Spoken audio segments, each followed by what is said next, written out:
nangyari sa Basketball eh. kailan ka nadali?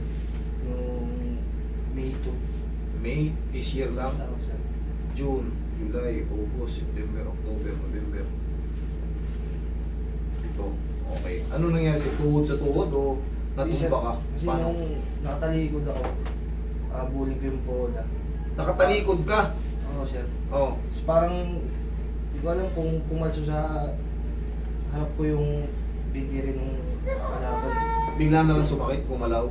Oo, sir. Parang gumanon siya eh. Gumanon o. Parang na-dislocate, naramdaman mo talagang gumano. Oo, sir. Sige, higa ka. Tingnan mo.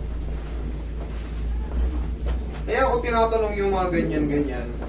Kasi minsan, hindi na kailangan pitikin ng malakas. Minsan na, kumbaga, nakikita ko yung sumakit. O yung paghakbang sa hagdan, sumakit.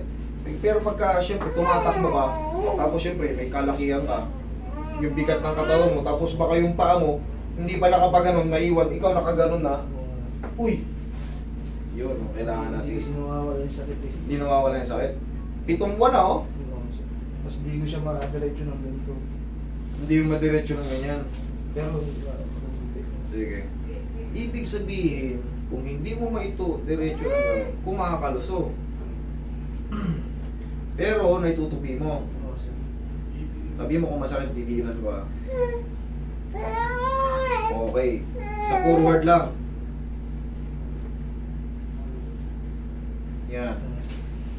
Okay. Pagka dingi straight, pinupull stretch, masakit. Kaya konting lakad, sir. Kunting lakad, sumasakit na.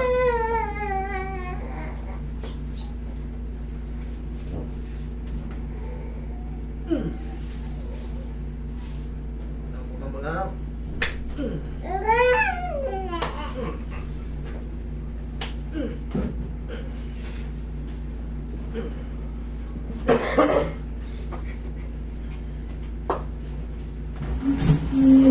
Huwag mo lalabanan na. Isa ba?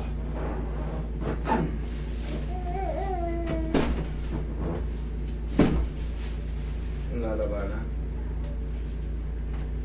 Okay.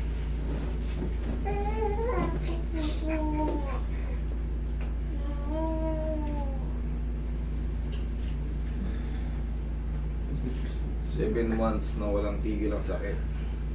Buti nga kamo hindi na namamagaan ng todo eh. Sa loob na lang yan. Doon na lang yan sa ACL, PCL. Kaya dito hindi na sumingaw. Kaya pag pinipilit mo gano'n, iipit yung dito ka Sir, parang ano, sir, yan, boy. malagutok. wala sa tayo. Masarap pa tayo ng barangay. Malalaro ko siya, sir, kaso pagtapos yung laro. Pilay ka na naman. Hindi, sabi mo, lakad lang. Ano, sir? Pag medyo... Tsaka di ako makatayo sa ng matagal eh. Kasi hindi ko siya maitukod. May lang ito eh. Diregan ko lang. Hindi siya maidiretso.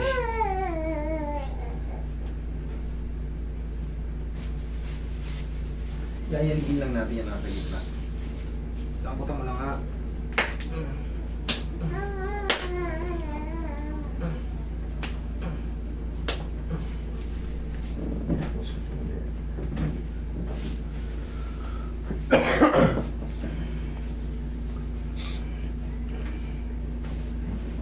Sige nga, full stretch mo. Sige. Sakit? Hindi. Hindi. Full stretch ka pa? Okay na? Oo. Sige nga. Testing mo. Kunyari, parang nag-jog. Testing. Medyo okay na, sir. Okay na. Ngayon, mayroon pang parang trauma yan sa loob. Siyempre, pinag-iwayan ng pilay. Hayaan mo lang muna kahit mga 2 linggo. Pero, yung ibig sabihin, huwag ka muna maglaro ng 2 linggo. Baka kasi pilitin mo na kagad eh. May trauma pa yan sa gitna. Pero hindi na siya yung padiretsong pasasakit ulit. Hihilom na yan eh. Siyempre, loob ng 7 buwan, stress na stress yan. Lakad ka ng lakad. Siyempre, hindi ka naman naglalakad na nakasaklay eh. Talagang binipilit mo ilakad kahit masakit. Siyempre, may stress ngayon sa loob ng 7 buwan, stress siya. Ngayon, nakapakawala na. Hayaan mo lang muna kahit mga 2 linggo. 2 linggo pwede ka maglaro. Okay? Sige. Thank you. Thank you, sir.